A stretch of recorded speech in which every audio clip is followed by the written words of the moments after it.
Hi everybody, I'm Bree the Plant Lady, checking in with another weekly garden tour right here from Fuquay-Varina, North Carolina, as we roll into the middle of April.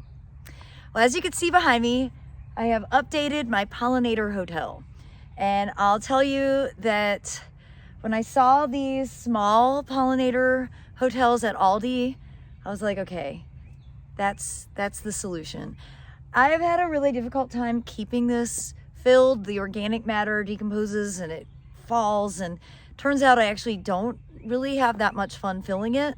So I'm hoping that this combination will work out for the long haul and that insects will in fact use it.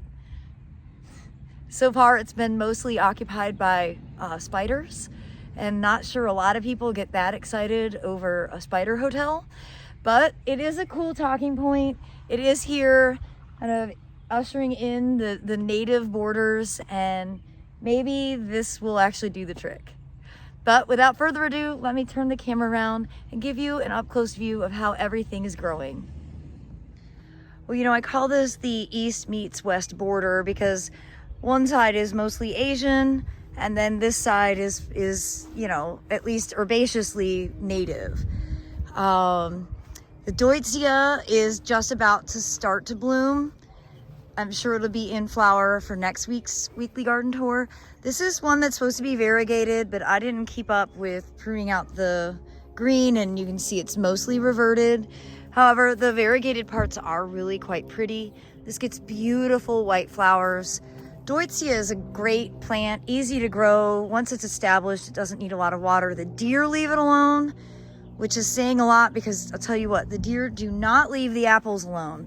The deer are coming through and nibbling on all the parts of the apple that they can reach. So it's sort of less and less practical. At the base here, you can see the pycnanthemum is definitely doing what it does, which is fine. I planted it for that purpose. This is Pycnanthemum muticum, and it's an aggressive ground cover. Again, the deer don't bother it because it's great. It smells like mint. It's also really easy once it's well established.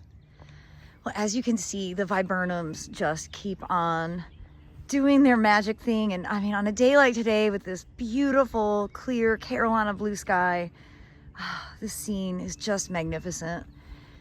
And again, the large one, snowball viburnum, Viburnum macrocephalum. Planted entirely too close to it is Viburnum plicatum, Mary Milton, a nice sort of light pink flower form. And then at the base of that, we've got all this muley grass. And of course, the chrysanthemums as a ground cover, more pycnanthemum filling in the gaps. And it's so amazing. This week, the live oaks really flushed out and the pollen is way down. So we had a really terrible pollen season, but I think it ended earlier than it sometimes does. And I'm so grateful for that. Well, here in the native borders, I have a lot of work to do. I might get to it. I might not. It is my aim to at least get the stuff cut back and get the grass pulled out of here. I think the cutbacks are going to make a big difference. Even if I don't get this swath mulched, that's okay. I've got to kind of give myself a break because there's only been so much you can do in like 2.5 days. Definitely reevaluating my obsession with fire, just because not all the plants in here want that treatment, and I have to decide whether I should move the plants or stop burning. I have decided that we are going to build one more big bed here in the middle. I've not decided the orientation yet. That won't happen likely until June, which I know is the worst time ever to be putting in a new bed.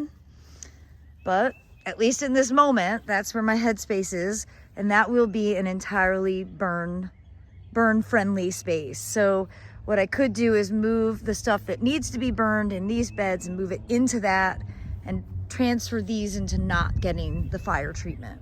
And that's probably the most realistic approach to that. Now over here, could see, I'm so thrilled with the seeded annuals.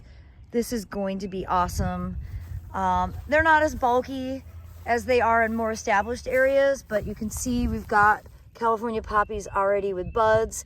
Again, this just doesn't have that much organic matter, but it's a good start. And I'm really happy to see all the perennials waking up and coming back. The cephalanthus are kind of slow to leaf out, but I don't think they're dead, so I'm not gonna do anything to them. Hope springs eternal. And definitely the ground plane coverage in this bed with all these perennials, it's impressive. Kind of a survival of the fittest. I know when I planted, I had more diversity than what I recognize right now, but we'll just see. We'll see what comes up. It's funny, some of the things that are like not as perennial as I thought they would be, things like Penstemon digitalis. I don't see any Monarda punctata, which is a shame, but that sometimes just seeds out and might just show up somewhere. Echinaceas are coming back. Certainly Monarda is growing with vigor. Solidago. Those are definitely reliable. Let me say, they are reliable. I'm glad to see a lot of different Rudbeckia coming back. I believe this is Rudbeckia trifoliata, I think. So, not a lot of color right now, but I'm hopeful that this will be colorful for the open garden or the garden tour on May 17th and 18th. And the perennial pocket bed is doing well. I'm really happy to see the Orangium yuccifolium coming back with great vigor. Of course, plenty of Solidago to go around. Definitely some things have died out. I've lost a lot of Salvia gregii, but the ones that are growing are doing really well and they're blooming very nicely. I love this little Penstemon here. I don't remember what species it is, but I'm really surprised to see that a lot of this, which is Pycnanthemum tenuifolium, it's not coming back with much vigor. So this is a big open space, which is really surprising. This California poppy has been rocking and rolling for quite a while. Just absolutely spectacular. I love them so much. I'm glad to see at least some echinaceas. These are probably seedlings. They, again, don't tend to be as perennial as I'd like them to be. And I absolutely adore this Penstemon Midnight Masquerade. This is one from Proven Winners, and I love that dark burgundy foliage. I think that it's spectacular. I think it's my favorite plant in the whole bed. Of course, this Silphium just should have moved. I think this is Silphium perfilatum. This gets enormous. It's a really stupid place to put it, but it's where I put it. To be honest, I'm kind of intimidated to dig it out. But it's growing back great. And I'm also really pleased to show I got one side of the wall planted. These are all trial plants from Duman Orange, minus the peppers and marigolds. I just happened to have those and needed to get them put in somewhere. So it'll be really interesting to see how they do. Traditionally, petunias, a lot of these sort of annual verbenas, calibrachoas, and even geraniums don't really do that well here. They just don't like our high night temperatures and high humidity. But it'll be really interesting to see how they do. I've never grown them in the wall before, and I did not plant them in compost. I planted them in more of a traditional potting soil, and maybe that'll make a big difference. And I do need to get the irrigation turned on because you can see it's already needing to be watered. But that's the great thing with the wall. It comes with a timer, and it's the only thing I own that actually waters itself. So I just got to get it set and start running. And I'm really happy to see how great these pots are doing. I just can't say enough about how much I love fava beans. They are so cute, and thrilled to see lots of strawberries coming, and the clumps of grains, I think that's barley and wheat, are doing really well. And I think that these pots will look really good for the garden tour. And across the foundation landscape here, Phlox paniculata bright eyes, absolutely rocking and rolling. Everything I want.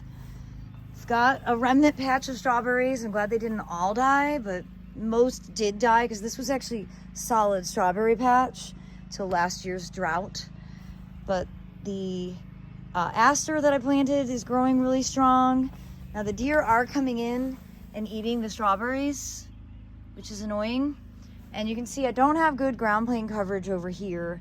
And my aim is to get I'm gonna divide some of that from a different patch and fill in the gaps. And just really what I'd like for this to be is just a solid ground cover of the Phlox paniculata bright eyes. I don't like how it looks, but I don't think that I'm gonna get to this until after the trip. Well, everybody, I hope you enjoyed this edition of my weekly garden tour, and I certainly look forward to sharing another one with you tomorrow from the gardens of the Blue House. I do want to just remind you that I am going to be traveling without technology, so I'm going to be off the grid for a month, which I've never done before. I think it'll be a really interesting experience, but just to set your expectations that I won't be posting videos, I won't be answering any comments, I won't have access to email, no Facebook, no Instagram. So I do look forward to being able to share the experience that I'm having in Tasmania and New Zealand, but not until I am safely arrived back into the United States mid to late May. Well, as always, thanks so much for watching, and happy gardening, everybody.